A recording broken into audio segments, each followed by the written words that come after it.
This is episode 3 in the XY Marketing series with client experience and marketing extraordinaire, Michael Back. For those who are unfamiliar with the human-to-human founder, Michael is loved by many in financial services as a great business coach and client experience expert. And aside from being a total legend, he's just a really down-to-earth and genuine human. In today's episode, Ben Nash from XY spends quite a bit of time with Michael, talking all things client attraction and client engagement.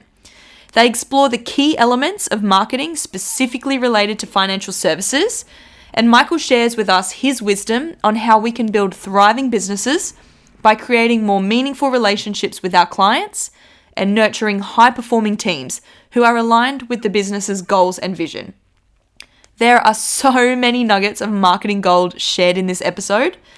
If you're someone looking to implement a marketing strategy from scratch, maybe you've dabbled in the marketing game across various social platforms, but you're not really sure if you're seeing any results, or maybe you're just keen to learn what other successful advisors are doing when it comes to marketing, then this is the episode for you.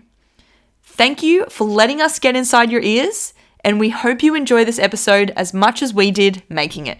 Hub24 is an ASX-listed company with over $10 billion funds under management and one of the fastest growing platforms in the market. Neither a bank nor part of a bank, Hub24 focuses entirely on connecting advisors to a broad range of investment solutions for their clients. Discover why other advisors think Hub24 are the best in the market and access the benefits of choice and efficiency for you and your clients with their market-leading managed portfolio solution. To find out more, visit hub24.com.au.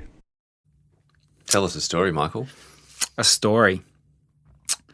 Story I tell to a lot of people, which there's some kind of metaphor there. Maybe we can unpack it.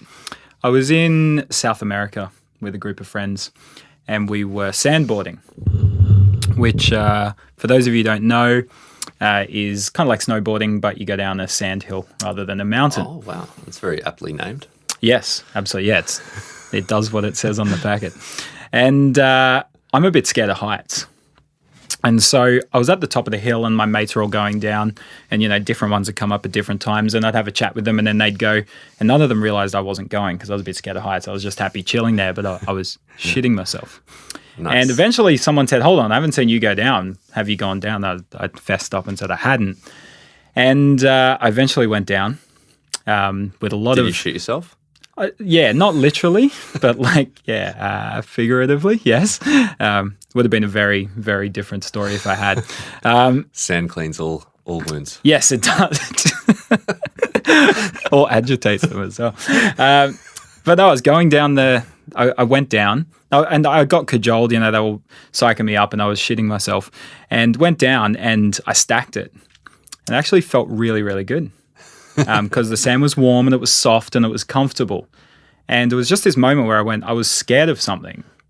But then as soon as it happened, it was actually way more enjoyable than I thought. And then the next few times I went down, I never fell over because I wasn't scared anymore. And I think it was a bit of a metaphor for life. It's one of those things where you often in your head build up something to be bad. But then what if all those things that you were scared of were actually really enjoyable? Ooh. How much more liberating would that be? Jesus, yes. Well, look, so we're here today talking on the marketing series. So what lessons can we learn from that in a marketing concept? I know I can relate to it, these things. You and I have together gone on a bit of a journey with into the deep, dark hole of Facebook advertising and, maybe that fear was actually warranted in the end. But What do you think we can learn? Is that it does seem to line up with I think a lot. People hear about these strategies when it comes to marketing and different things that they can do to amplify their message.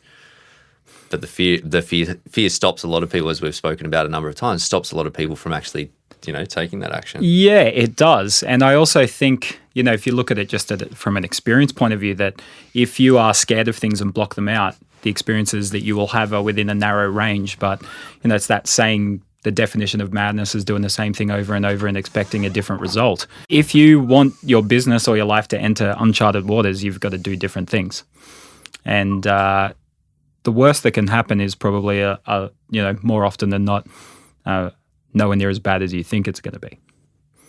True. Yep, except in the case of Facebook advertising, where it's much worse. Well, yeah, when it costs you money, there's an unlimited downside on something like that. So tell me, what trends are you seeing out there in the marketing space? Look, I think it was really interesting because I entered the industry in 2012. When you look so youthful, though. Oh well, no, the financial advice industry I've been in since 2007, so I'm hiding my age well. But I entered, I suppose, the marketing for for financial advisors industry in 2012, and back then there was a couple of schools of thought. There was people who could see what was happening on social media and video, etc., and realized that that's the way the ball was bouncing. But a lot of people, are of this mindset of we're not newsreaders. I don't need to be on camera. I think Ray Jaramis is definitely not of that mindset, because that bloke is the best financial advisor newsreader I've ever come across. Really? I haven't seen his stuff. Oh, every Friday it's out, man. You're missing out. Is he auto queuing? No, I think he's like full profesh. Okay. Yeah. Right. Yeah. Is he like wearing market update, suit and tie, maybe shorts underneath, can't tell. Hair normally, 6 to 9 inches directly vertical. But yeah, it's good. You Very should check it interesting. out. Yeah. There you go. Yeah.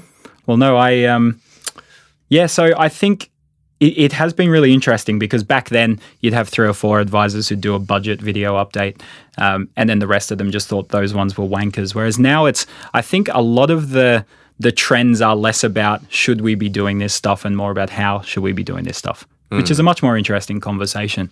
Podcasting is absolutely, taking over. The consumption of podcasts. A lot of people were really getting into video a few years ago, and video well and truly has its place, but you've always got that issue of someone needs to be sitting down with undivided attention, which I don't know about you, Ben, but it's very rare that my attention is undivided. Yeah.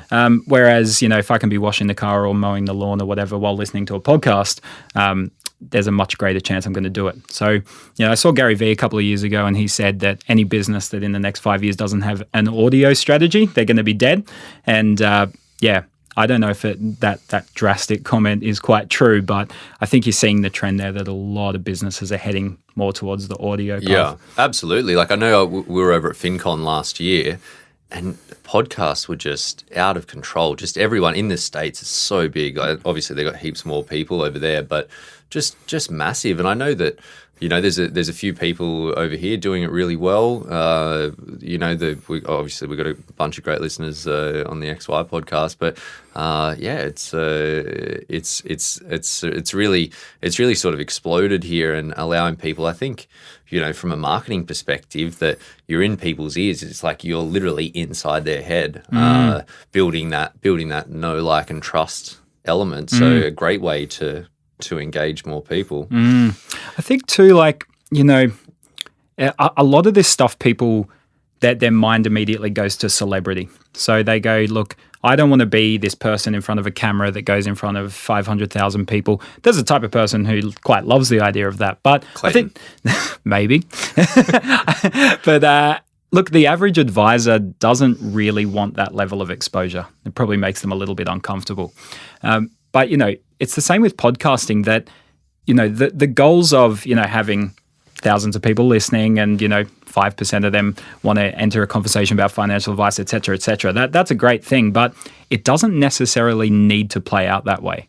A lot of the advisors I work with may have been on various podcasts or filmed various videos, and it's not necessarily about the public response to that, but injecting it into the right moment of your client experience or your onboarding journey, as an example, can have a profound impact on your conversion rate, as an example. Yeah. So I think, the process of launching a podcast, look, if you can be one of the lucky ones who has a really successful podcast or video series or blog series or whatever you choose to do, that would be great if publicly it exploded.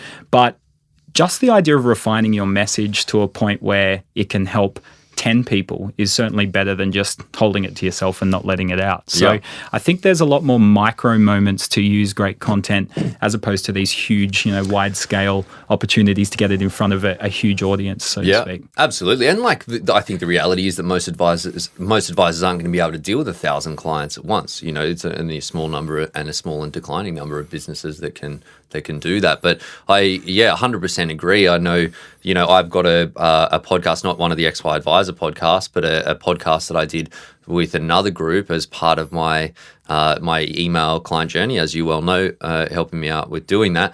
Got the idea from Corey Wassel. Shout out Wassley. But he does the same thing that he did. I can't recall exactly who his podcast is with, but it gives some insights into what he is doing as an advisor, and he uses it in you've booked maybe a phone call or maybe a meeting or something like that, and I've done the same thing with one of those. I think it's the phone call that you're like, oh, listen, I'm on a podcast. I'm clearly I'm not so much of a lunatic that I, or maybe someone trusts me enough to be on their podcast, and then you put the Apple logo next to it, like get me on iTunes, and it's like, holy shit, this guy's on iTunes, which it probably shouldn't matter, like, because it's easy. I suppose it's sort of easy enough to anyone can really start a podcast, but I think that is a thing that really does, build that level of trust. And then also it allows people to get a bit of insight if you get them, like you say, those micro moments at the right moment. People are in this process of trying to evaluate someone, and do I like you? Do I trust you? What do I think? Am I going to connect? And is it scary? Should I be there? Should I even go to this meeting? Should I jump on that call? And I don't know. Like, I know that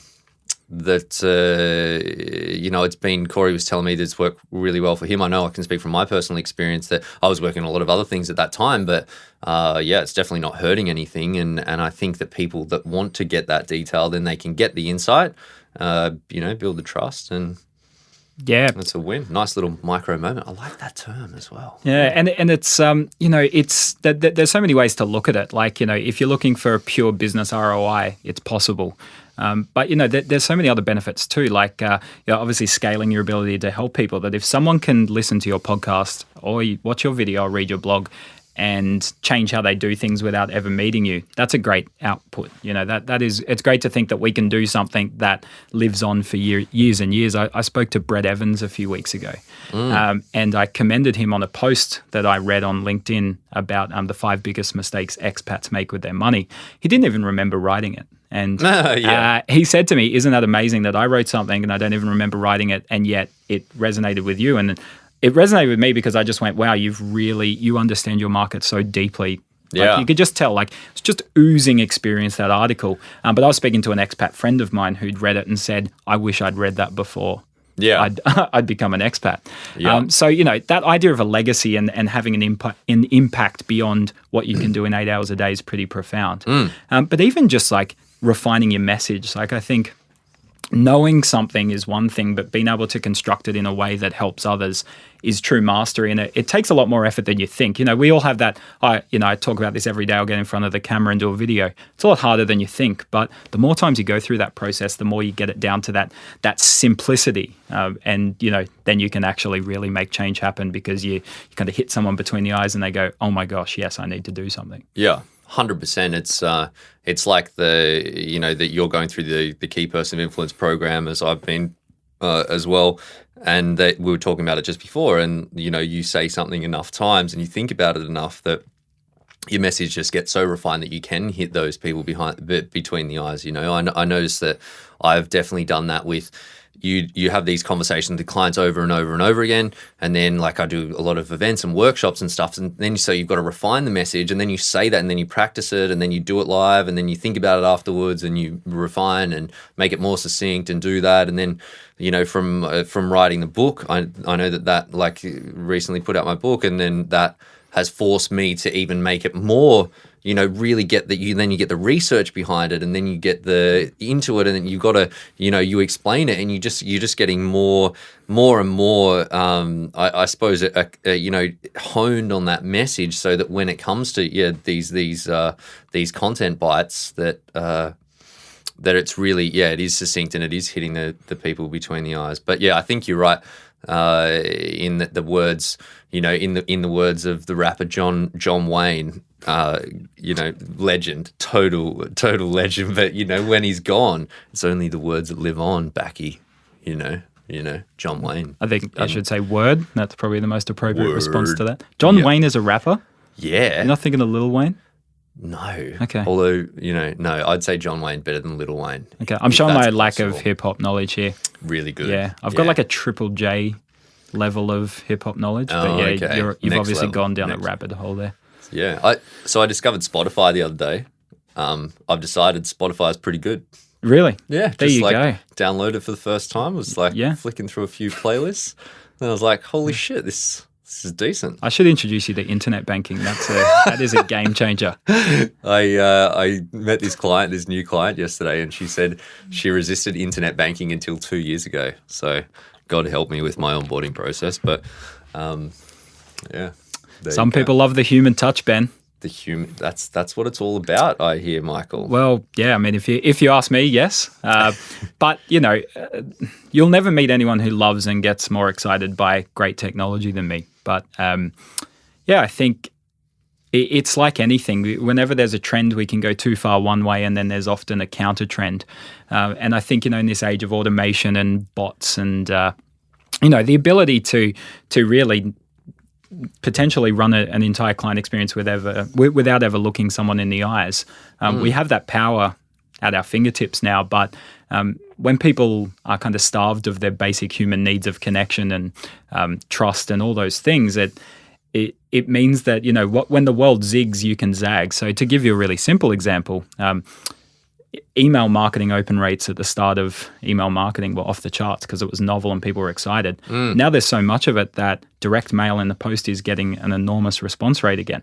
Yeah. The wine companies have worked this out. I don't know if you've noticed, but you get a lot more, handouts at train stations for Uber Eats and, like physical marketing is working because everything's gone so digital that people are craving the physical touch.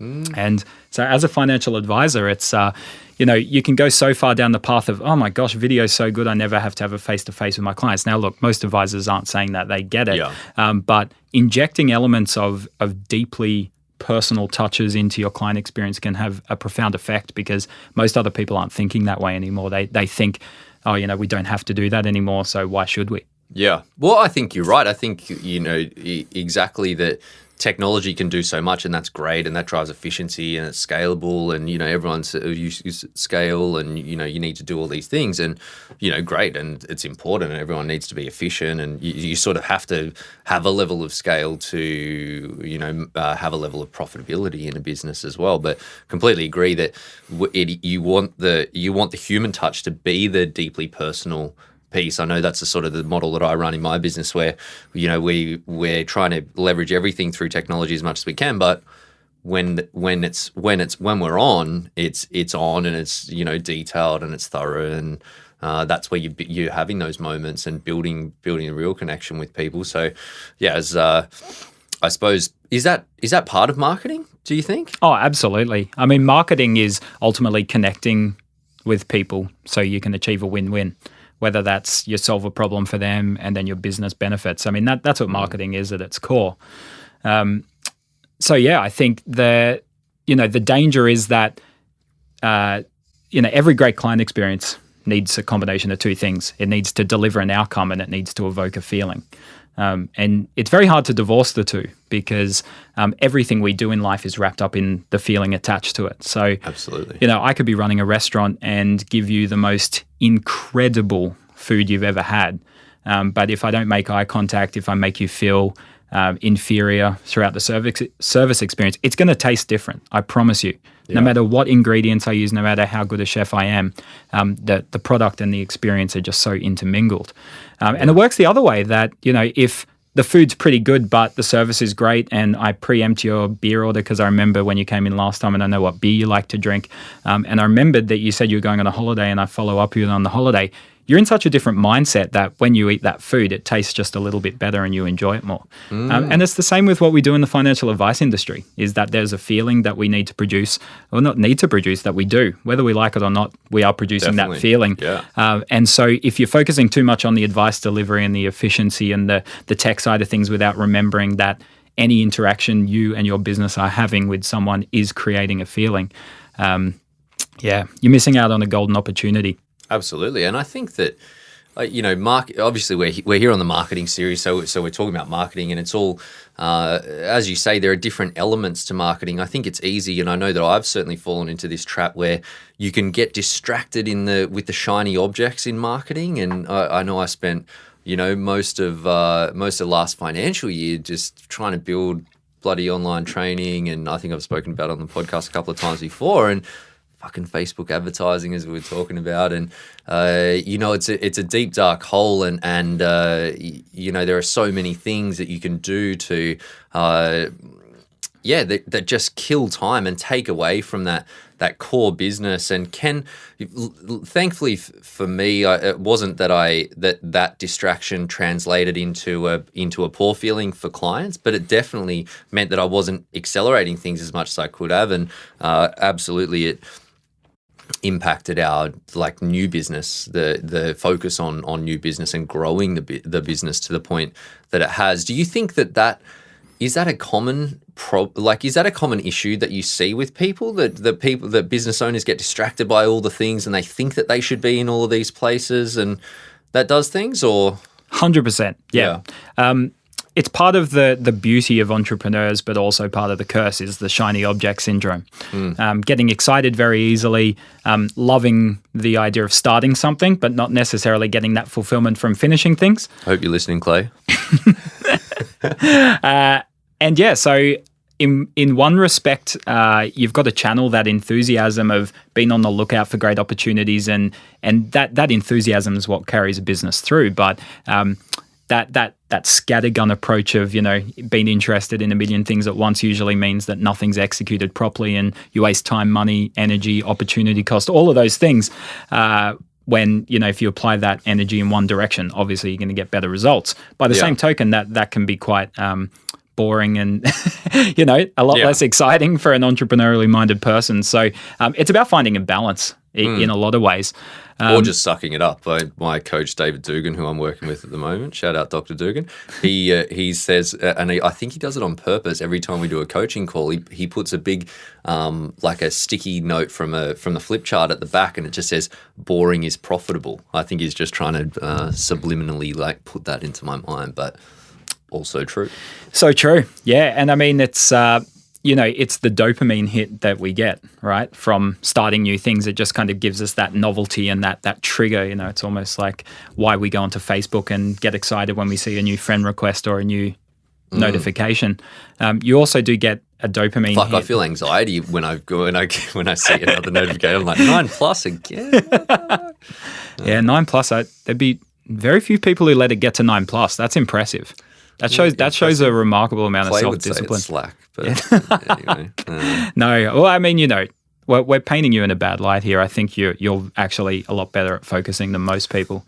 Yes, it's just what you focus. I think I go hard on one, and you have to. I try to keep the blinkers on as much as I can. It's the only way I can focus. I think when you're trying to keep all the balls in the air, really. Yeah, and look. Often you need people around you to do that. I mean, for the financial advisors listening to this, how easy would it be for people to get distracted by things they can spend money on when they've said that their stated goals are to send their kids to private school or to take that amazing holiday in 2 years' time? There's a lot of people competing for their pay pass. And so, it's the same thing that having some accountability, having someone around you that can keep you focused on those things goes a long way to, it's never linear. It's never like I will be 100% undistracted for 6 months. But if you can go off path for 2 weeks and then get reined back in, it's a lot better than going off track for 2 years and then trying to rein that behavior back in. Absolutely. There's a friend of mine in Brisbane, coach for Elixir Consulting, Lana Clark, who has a line. I can't remember the exact words, but it's something along the lines of during a coaching call, she'll ask if she sees a bit of that shiny object syndrome. She'll ask, what made it okay for you to deprioritize what we spoke about last month and reprioritize this? Yeah. And it's not, a school teacher form of discipline, but really it's a great question to ask is if we have agreed that your goals are this and then we have decided that is the way we're going to get you closer to that, how come that has become a priority? And most of the time it's because I got distracted. But Absolutely. Good question for us to ask ourselves. Yeah. Yeah. And so there's so many things that we can do out there. There's so many, marketing strategies, and there's content strategies, and there's content platforms, and there's all of these things. What do you think? Like, how can people figure out what will be the most effective for them, or where they should put that focus, or should you be aiming to be, omnipresent? Is there a progression? Is there should we stick to one, or what do you see as the most effective way that people can, I suppose, especially for a small business owner, financial planner that's really good at their craft, but maybe they haven't been like a lot of I know that I was, that you never have to do marketing until you start your own business. What do you see as the most effective approach? MySpace. Like I said before, when the world zigs, you've got to zag. Direct mail. Look, I think it's if there was a simple solution to this, we'd all be doing it. I suppose a couple of things. So I think a lot of the time people ask what they should be doing. This is a Corey Wassell quote. Don't ask what, ask who. Look, at the end of the day, we are all great at what we do. And sometimes most of us. Well, yeah. But, but there is something that we're all fantastic at. And we should be focusing on that and, not getting distracted by other things. There is someone out there who can answer that question for you a lot better than you. And that doesn't mean you necessarily need to pay them either. They've probably written books about it. But your rates are pretty cheap if people do want to pay rate. No, this is not a subtle pitch. Yeah. Unless you want it to be. 04, 05. So, I think a lot of the time people try and solve problems with tactics, but by solving a problem with a person who's solved that problem many, many times over, it's usually a much more effective path. But for someone out there who's dabbling in this stuff and trying to work out which way they want to go and that they're very happy with the DIY approach, I think a lot of the time we approach this more from a rational perspective than an emotional perspective. What I mean by that is we're looking for the, Facebook advertising. Oh, I spoke to this guy at this PD day and he's doing Facebook advertising, so maybe I should be doing that. And at the end of the day, it's almost like starting a business, not because you have a connection to the person you're helping or the problem you're solving, but more for the logical reason of starting a business. And you can do that. And there's people who probably have done that and been successful. They've completely just seen a hole in the market and have no emotional connection to it, and they make money. But most people who are successful in business could cry. They care so much about what they're doing. And I'm not saying find a content strategy that you're so excited about that you cry. But what I am saying is that if there is someone who absolutely loves talking, you see them at events, they're just networking, conversing, meeting people, they just love being out in the world, having conversations. I wouldn't tell that person sit in front of a computer and start writing blogs if they don't like writing. If conversation is just innate to who they are and they just love doing it, find an avenue for your marketing or your social media that involves conversations, just as an example. Because if you get busy and you're tired and you've got to get a piece of content out, but you don't have much energy, you're going to find the energy. If these things take a long time to get the results for as well. It's not do it for 3 months, sit back and enjoy the fruits of your labor. It's a long tail ROI on a lot of this stuff.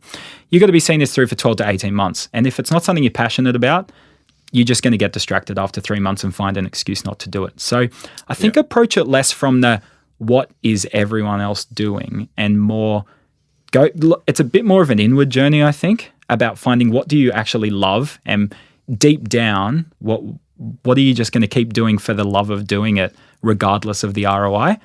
Counterintuitively, that usually means that after you've done it for a while, you get the ROI. Yeah. But I think you've just got to start with the why rather than starting with the what's in it for me side of things. Sure. And do you think that people should be aiming to be, across all the different platforms, so written content, video content, podcast type content as well? Do you think that's with limited resources? No.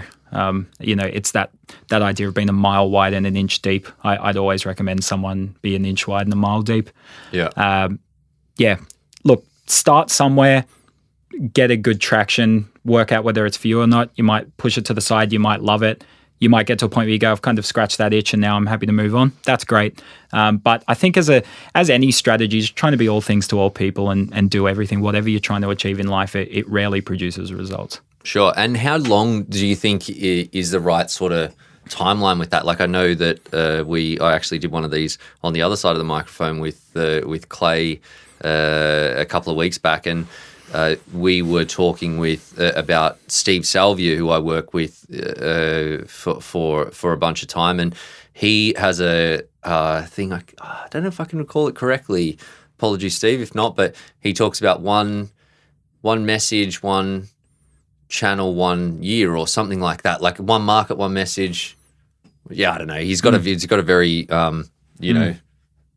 nice way of saying it, but effectively it's a 12-month and you just hammering the same platform to see the results. Do you think, is that the right sort of timeline, or what do you think if someone's going to try something new, whether it's some sort of content strategy, or how long do you think you should go at it for without necessarily expecting to see results before you evaluate whether it's effective? Look, I'd say it has to be at least a year. I don't have any hard and fast data on this. A lot of what I'm saying now is just coming from my gut feeling. But I'd say you got to give it at least a year and pretty consistent within that year. Doesn't mean you have to do it every day. But I think, if you can see something through for a year, not only will you have an idea of whether you like it or not, but yeah, it's enough time for you to learn lessons and refine your approach and get closer and closer to really nailing what you're doing. And yeah, I'd say, you look at someone like Phil Thompson on video. He started with no one watching and, started picking up clients by the end of that year. So yeah, I think 12 months seems to be a pretty reasonable guess. Nice. And what do you see what do you think is the best way to advertise to attract new clients? To attract new clients? Or to advertise, I suppose, what else? But yeah, well, it's interesting because, I heard a guy who used to speak a lot about social media and now speaks a lot more about kind of personal mental health, but a guy called Nick Bowditch about 3 or 4 years ago said that within 3 to 4 years, every business would need to have a paid strategy. And at the time, I disagreed, thinking, great content doesn't need money behind it. It'll spread organically. But we've since seen, Facebook, organic reach on Facebook, as an example, has almost died. So yes, I think advertising is something that pretty much every business who's online and wants to have a meaningful representation online needs to be thinking about. Look, I think it does depend on your market. If you're B2B, something like LinkedIn would work better. If you're looking for more of a consumer market, Facebook, Instagram. I think though the step that I often see missing is the natural funnel. In KPI they call it the ascending transaction model. But the idea of if we go really simple, someone coming to your website and the button says book an appointment, it's a huge jump in trust to go, I don't know who you are. I want to sit in your office face-to-face and open up my financial life. So having those small steps of trust are more effective. And it would be the same with advertising. I think, a lot of people would look at advertising their business. Might work from a branding point of view, but you're much greater chance of advertising being effective if you're just going to advertise a small step, which might be an ebook, might be an event, might be just some piece of content that you've got that's targeted to the right audience. So yeah, just not expecting huge leaps of trust, I think, is something I see a lot of advisors do wrong. Yep. And a lot of that involves, some of the elements we've spoken about, finding your, having all of that content behind you, whatever avenue you choose to pursue for that content. You have to build all of that up before something like advertising would be successful for you. Sure. And so for somebody that's got a good financial planning offering or a good client offering more broadly, and they want to get into advertising, they want to attract more people, how do you think that they should go about building that you talk about the ascending transaction model, which is basically just giving people baby steps to go through? Do you see any common challenges there, or is there a way that people can get around it if they typically they've just been the one-to-one type offering? Yeah, it's a really good question, because I think most financial advisors get a huge kick out of the face-to-face. So to start thinking of building a product ecosystem where they're not responsible for delivering outcomes or helping people is somewhat challenging. A really easy place for a lot of businesses to start is like frequently asked questions. The chances are if you're hearing the same questions over and over as part of a client onboarding, there's a dormant audience of people who have those same questions that need them answered. Perhaps that you could answer them, as part of your trust building and as part of just helping them out without them needing to walk into your office.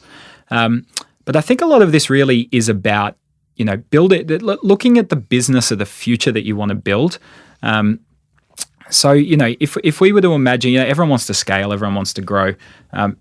Ultimately, there's so many different ways of scaling, but the digital environment gives us the opportunity to scale in ways that are somewhat infinite, that don't involve a human constraint.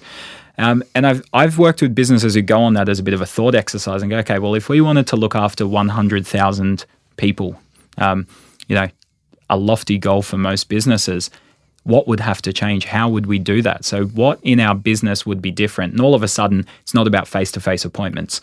It's about, okay, well, we'd have to, create a survey or a quiz or a checklist. And when you start to take what's in your head and turn it into materials, all of a sudden you're getting an insight into what some of those steps could be in helping people before they've come in. So It's almost like you've got to take your business into a zone where you don't need to be there to deliver it and then reverse engineer that into content. There's a really great quote in KPI. They say intuition is unexplored IP. Whoever's great at what they do has a lot of intuition about how they can help people and what they can do. But I think the journey is about exploring that and turning it into IP. And a lot of that comes from imagining, if I wasn't part of the equation, how could I deliver this same outcome to people, regardless of whether you choose that as a business model or not. So we talked about content, we talked about advertising. The other part of the marketing thing we're talking about is the client experience. What are the biggest problems that you see people face in the client experience space? Yeah, look, I think for the most part, if your business is successful, you're delivering a great client experience. So a lot of the time, it's less about the quality of the client experience. It's very rare that most businesses that have had any level of success have happy clients. Most of the time, it's that there's a few analogies I've heard, but a lot of the time it's about, it's like the duck swimming on the water, that above the surface it's graceful and it looks pretty, but it's what's happening beneath the surface that's chaotic and absolutely frantic. And I think that's well and truly the issue I'm seeing the issue I'm seeing a lot of advisors facing at the moment is just making clients happy can be easy, and a lot of that can be about scrambling and, Yep. I experience that every day. And substituting what is not the best use of your time in order to make sure your clients are happy, and then getting to the end of the day and going, well, all of my clients are happy, but I haven't done X, Y, Z that I was going to do for my business today. I think the biggest challenge is that how do we have systems and processes that mean that, if key people in the business take 4-6 weeks off, clients receive just the same experience that they would have otherwise. And a lot of that's about scaling as well. So when you are a single advisor in a single business, it's pretty easy to control the client experience. But then if you want to bring extra people into the team, that changes. And then as things get busier, often you see the client experience waning in quality as well. Absolutely. Yeah, I know. Obviously, I keep using Corey as an example, but I know we were talking, and he's saying that he's been experiencing some really good growth in his business, as have I, and we were chatting about it and saying that it's you can sort of tell that when it sort of things that just the really tiny things that you can sometimes they can slip, and I suppose that all sort of feeds into the client experience, obviously, and when you're so focused on that area, then it becomes, obviously it's more of a frustration for the business owner. So how do you think, what's the best way to protect a business against that sort of growth? Because it's that real balancing act with, it's great to have this amazing team and I'm going to have 15 people and they're going to cover for that person if they go on holiday and all these things, but then you look at your top line, bottom line, and it's you need to have a sustainable business as well. So how do you think people can tackle that question? Look, I think that the natural answer is technology. and finding ways to use technology to replace the bits that you don't necessarily have to do. I think, coming back to the sand analogy of being scared of falling down on the sand, so not doing it at all. I think a lot of people are so worried about something like email automation. They go, oh, but what if the wrong email goes to the wrong person and I'm going to look like an idiot? And so they just don't even start the process at all, or even look to automate a small part of what they do. Yep. So yeah, I think, a big element of this from my point of view is just have it like, just realizing that there has to be some element of automation in your business in the future, no matter what.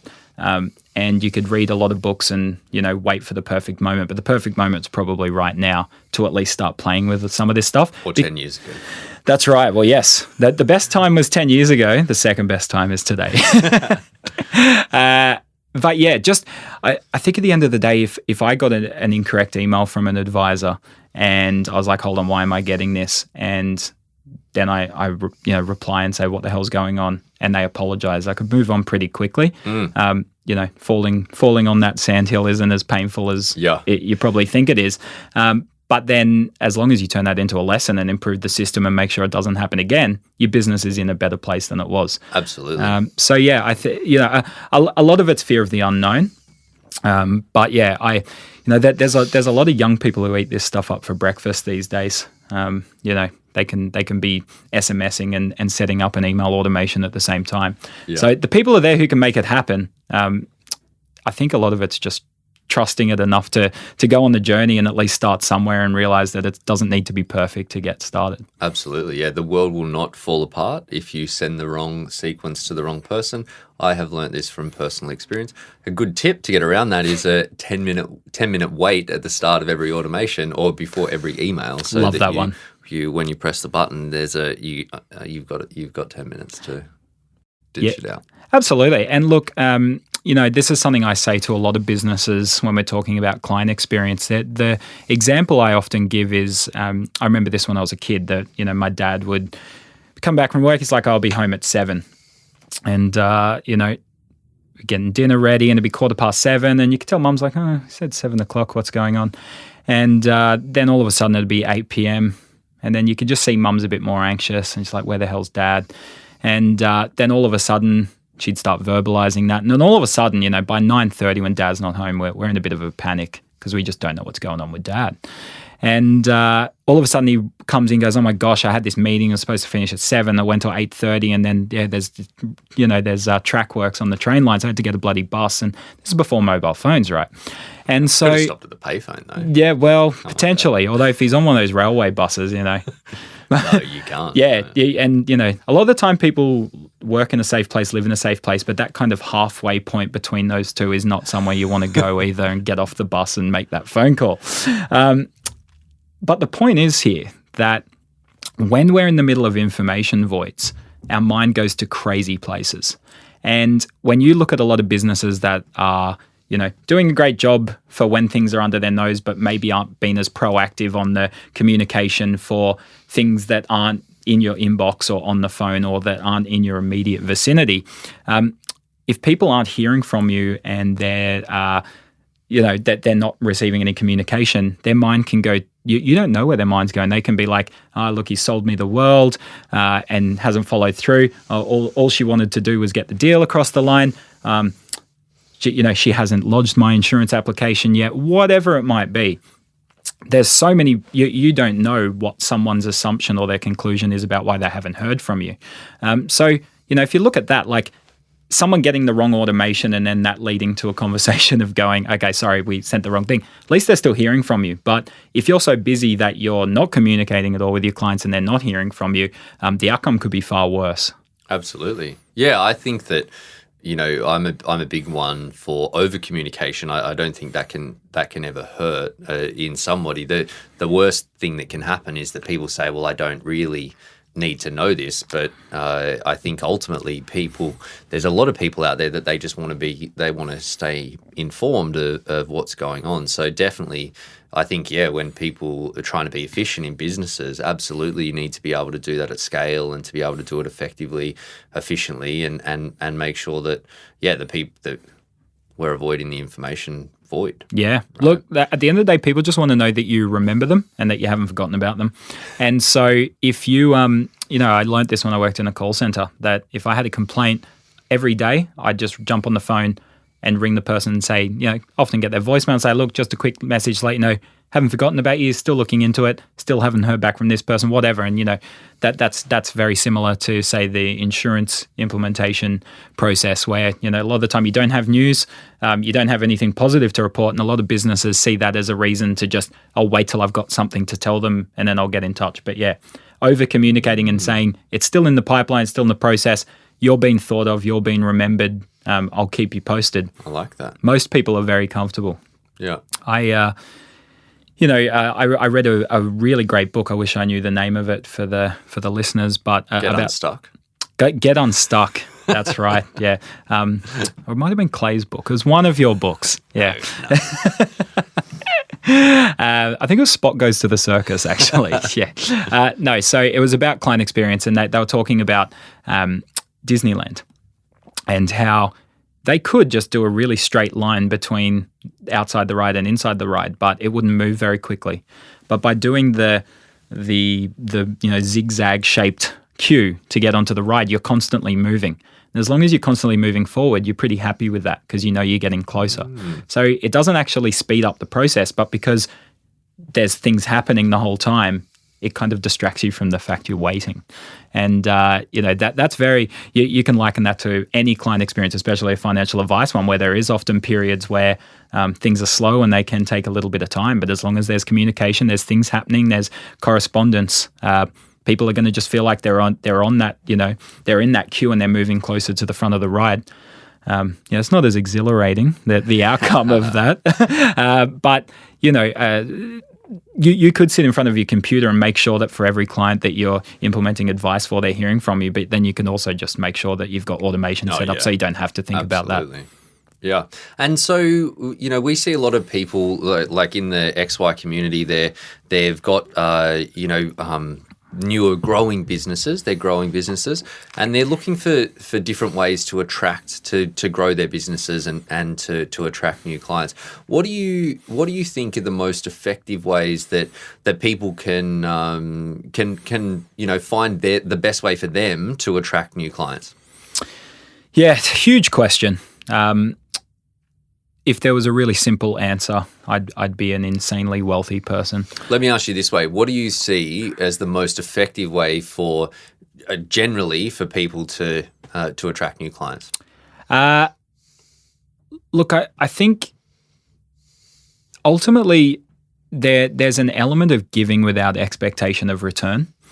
I think when people are on the receiving end of anything where they can tell that you're only hearing from this person because they want something, it feels disingenuous and trust is broken down, and then the whole point of the exercise doesn't end up crystallizing.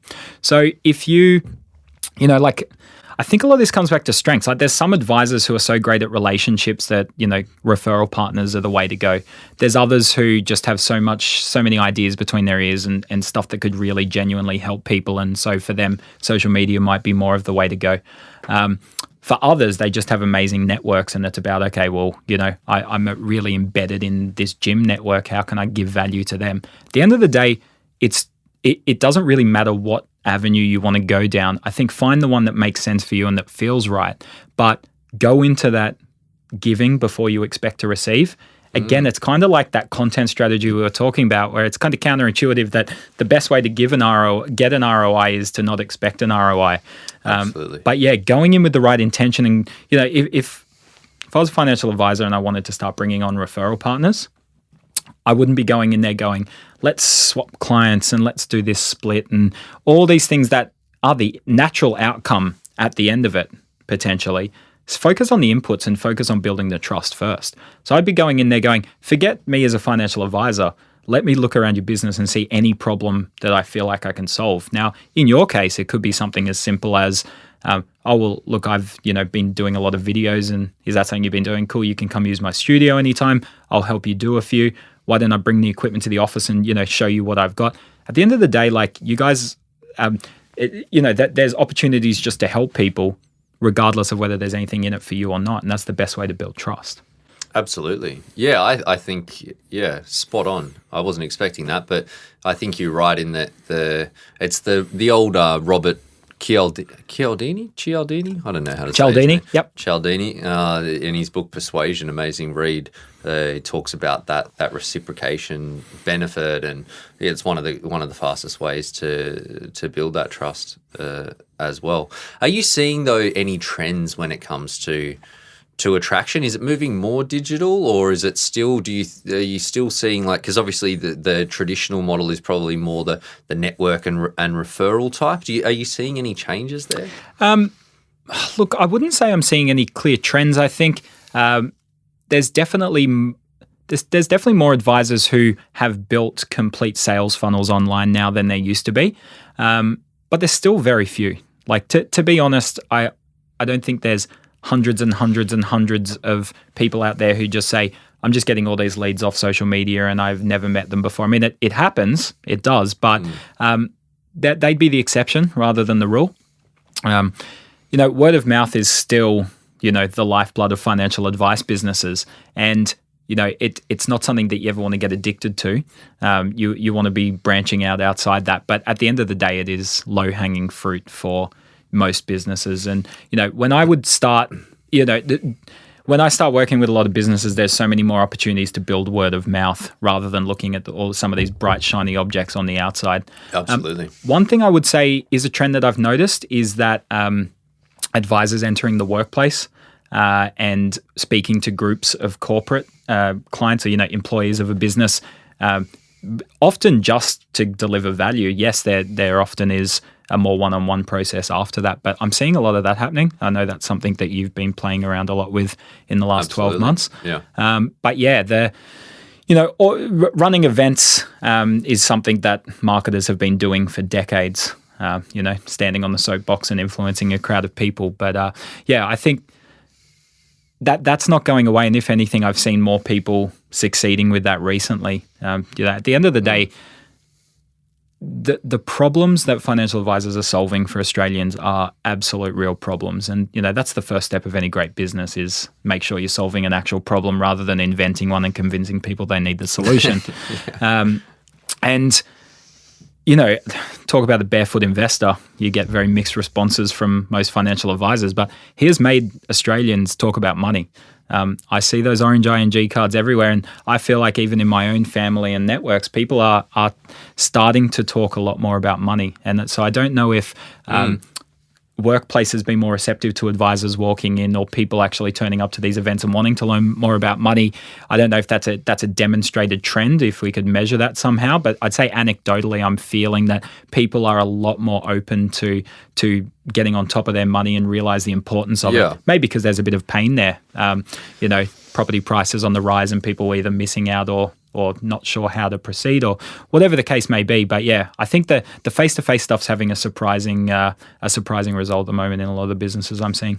Yeah, I think there are actually, I don't have them off the top of hand, but I think there are some good stats out there about especially Gen Y and Gen Z, that they're more mindful of like they're thinking about money more and a bit more savvy when it comes to money. They still need a lot of help, don't get me wrong, but just they're not, I think that the financial literacy levels in the Gen X typically and the baby boomer space are extremely low, and they're saying that from I think it's actually ING's, speaking of the orange cards, that those guys have put out some research where they talk about the Gen Ys being more open to it. So hopefully, I think that trend continues, and I think that definitely that's something that I'm seeing, that there's the workplace element, but there's also just the at scale element, and I think that's one of the things that obviously social media is you're on the digital soapbox, right?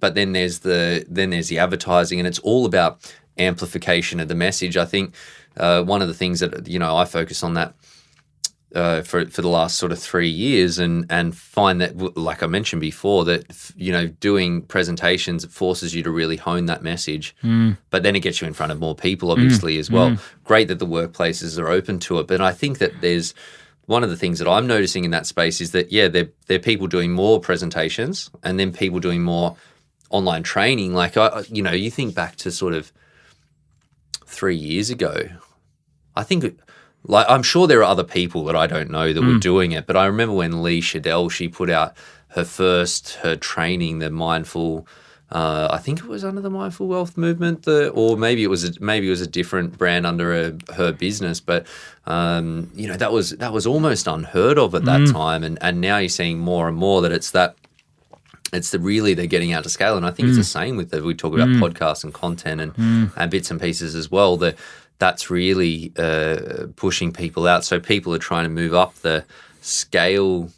Chain. Yeah, well. And look, I'm really conscious, like, one of the absolute tenets of my business and everything I do is if I make people feel good and give them good ideas and there's no follow through and no tangible outcome, I've failed.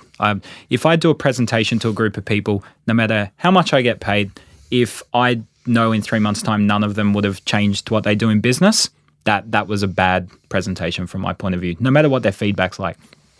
So I'm really conscious of, I hate the idea of getting on a podcast like this and just saying all this generic stuff and not giving people the tangible, like, I'd love to be able to sit here now and go, everyone get on Facebook, spend $5 a day, and the audience that you should target is this, and the ad, it should look like... It doesn't work. Don't listen to it. And this is what I mean, that it's not that simple. And if it was, every schmuck would be doing it, and it would stop being effective. So, it's like get rich quick schemes. They just don't work over the long term. So I want to talk about Lee, though, because I think she is a really, really great example of everything I've been saying.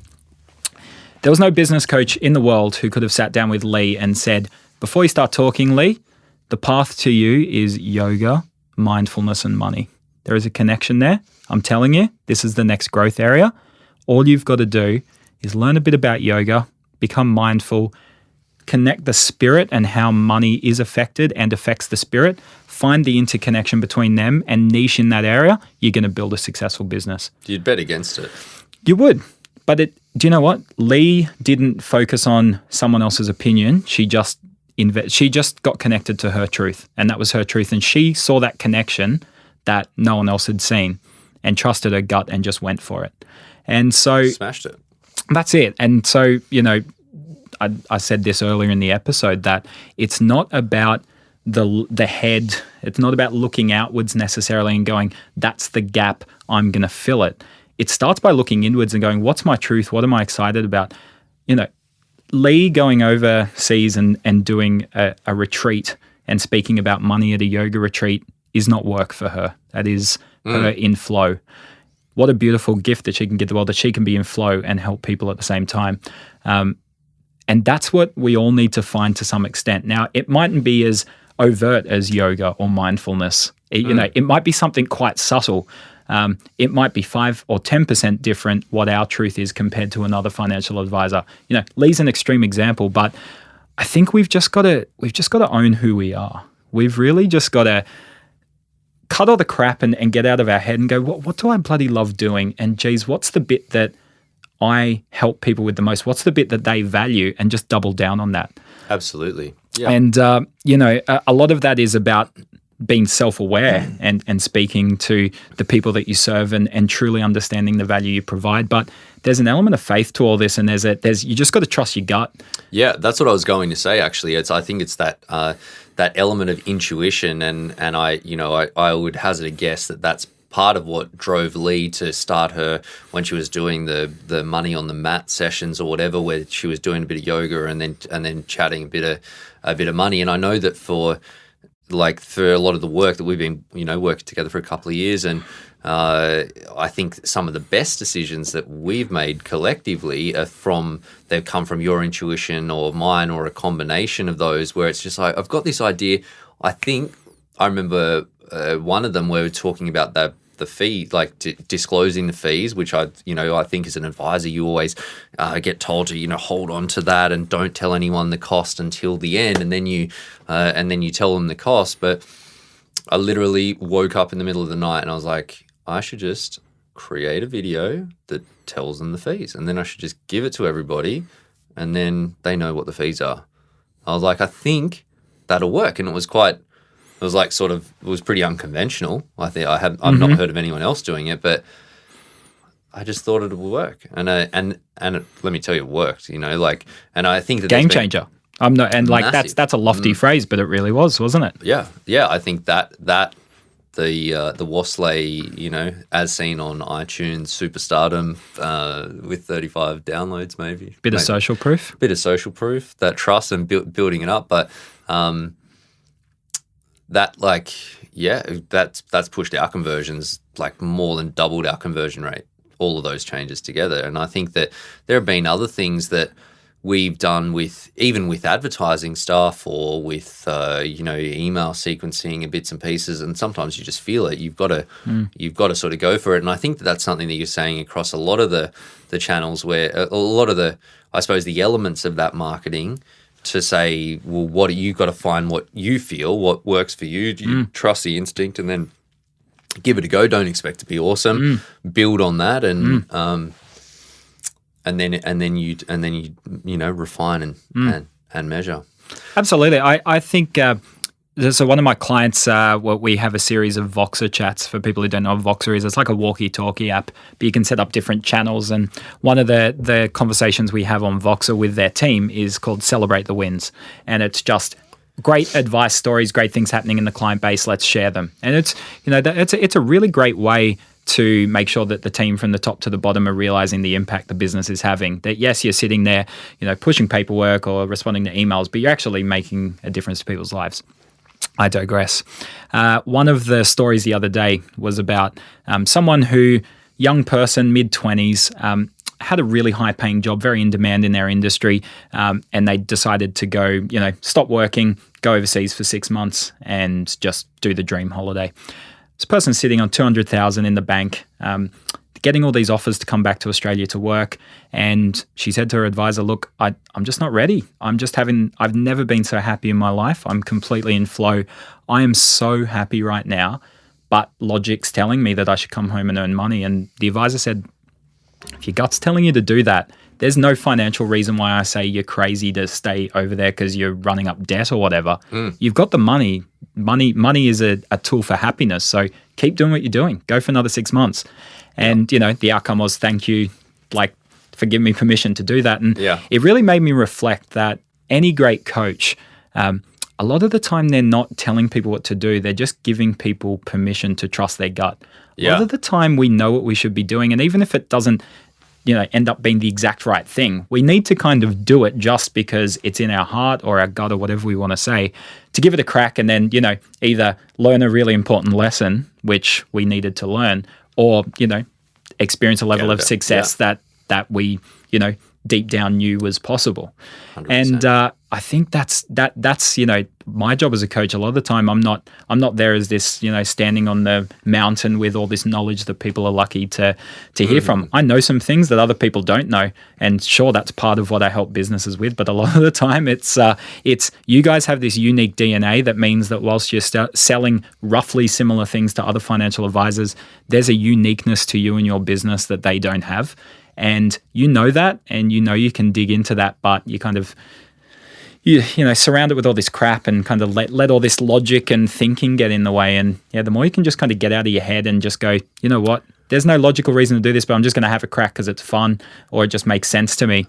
The easier I can make that process for businesses, it makes everything better. And that's what people buy as well, right? Like you talk about everyone's got unique, and they're people. When we've interviewed, all these amazing advisors on this podcast, and they're bringing in different elements of the things that they care about and they're passionate about into their business, their personality. So people, need to get out of their head so they can resist that.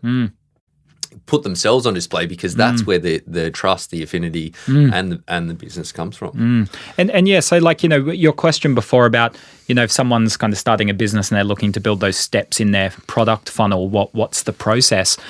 Like a lot of it's just playing around, and the word play being the operative word. Like where I read this book, it literally changed my life. I talked about it in the last time I was on the XY podcast, called Screw Work, Let's Play. And it talks about playing for the sake of playing just because it feels right. So when there's a kid in the sandbox playing with sand, pouring a cup of sand on their head and then putting it in the back of a digger.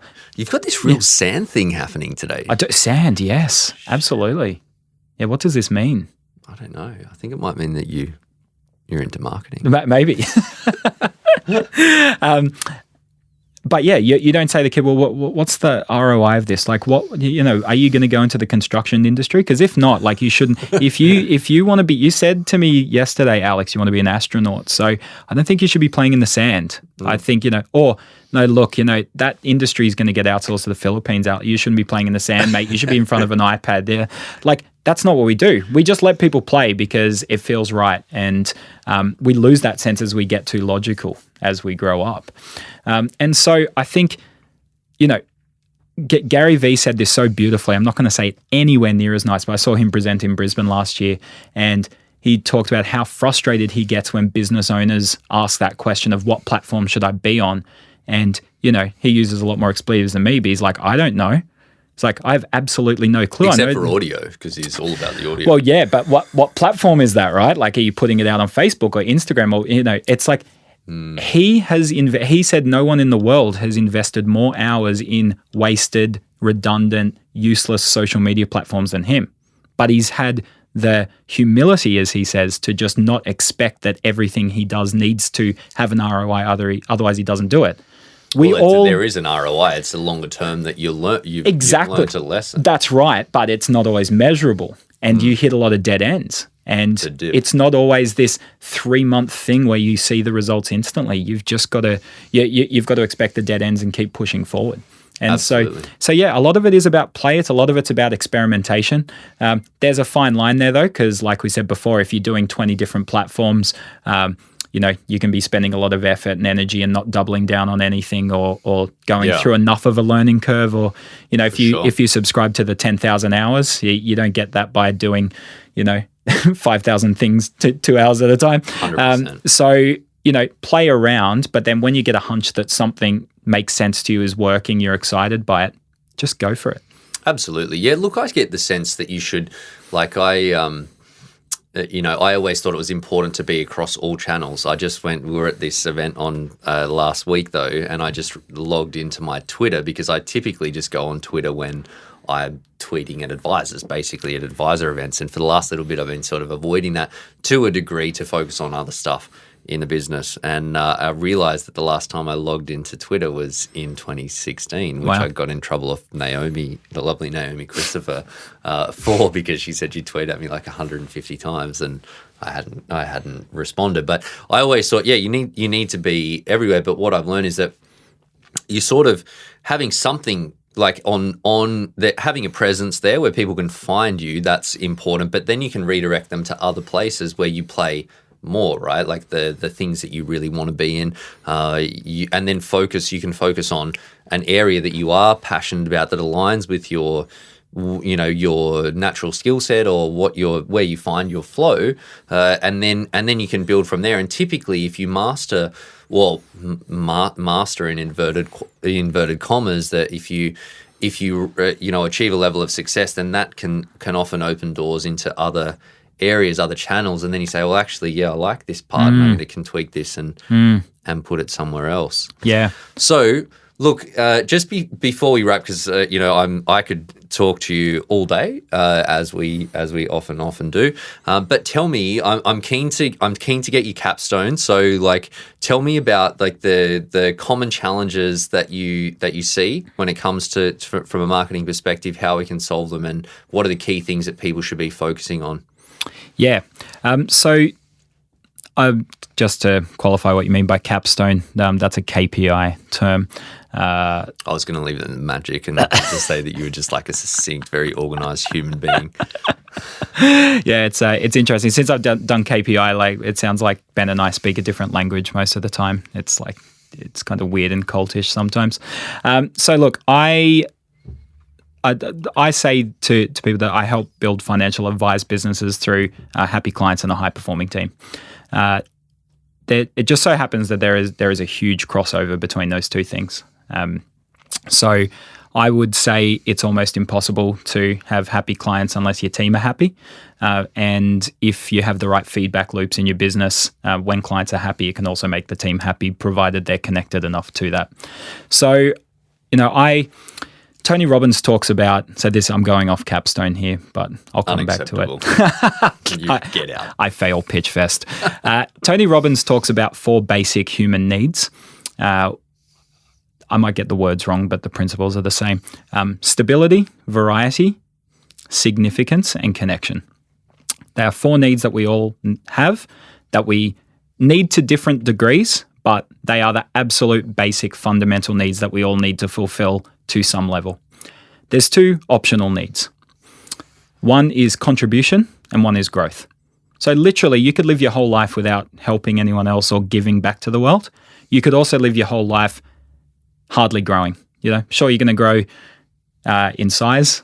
Yes, you might grow a few grey hairs, a few ear hairs for those men out there as you get a bit older. But hairs on the top of your ears. Yeah, that's an interesting one. My hair has been cutting recently. And knuckle hairs, that's another interesting one where you go, geez, I'm getting old. But at the end of the day, you can live a life where you got enough stability, enough variety, enough significance and connection that you could be content without delving into contribution and growth. The contribution and growth are the 2 things that give us exponential levels of joy and fulfillment. And I'm mentioning that because I see that as the opportunity for every single business, especially financial advice businesses. They have the opportunity to contribute to the world in a way that very few businesses do. And any business has an opportunity to give their employees stability and a little bit of significance, a bit of variety, a bit of connection. But many businesses don't take advantage of the opportunity to give their team growth and to take them to a point where they leave that business far greater a human being across many metrics than they were when they walked in. I see business as the perfect place to achieve growth for the team, growth for the owners, but also contribution to the world. And so in a nutshell, what I would do, or what I would say I'd like to say that I do for businesses, is help them find that happy spot where their team are growing, their team are finding their voice, getting connected to their skills, working out what it is that makes them come alive and brings them joy, in a way, in a playground around the client experience where it's actually making life better for the clients on the outside of that business. Well, mate, I already told you I am sold once we have a framework around that. So thank you very much for joining us for the marketing series today. How can our listeners get in touch? I'm currently developing my website, so don't know when this one's going to get released, but... Straight on MySpace. Yeah, myspace.com. Was it .com? It wasn't .org. No, it was .com, wasn't it? I don't know. I digress. My website will be human to human, not the number 2, human.business. Yes, I have one of those fancy slugs at the end. Expect nothing less from a Queenslander. Hey, I'm not a Queenslander. I'm a Sydney-sider who has chosen to live in Queensland. The sunny side, my friend. How'd you go getting parking to how many times did you... So I caught up with Ben at lunch, and in 4 hours, how many times did you have to move your car? Yeah, too many. Very interesting. No parking restrictions in Queensland. So the best way to get in touch with me would be via LinkedIn. If the website's still under development, depending when this episode's released, my username is Michael J. Back. But if you type in Michael Back, it's not that common a name. So LinkedIn would be the best place to connect with me. Mate, thank you very much. Thank you, Ben.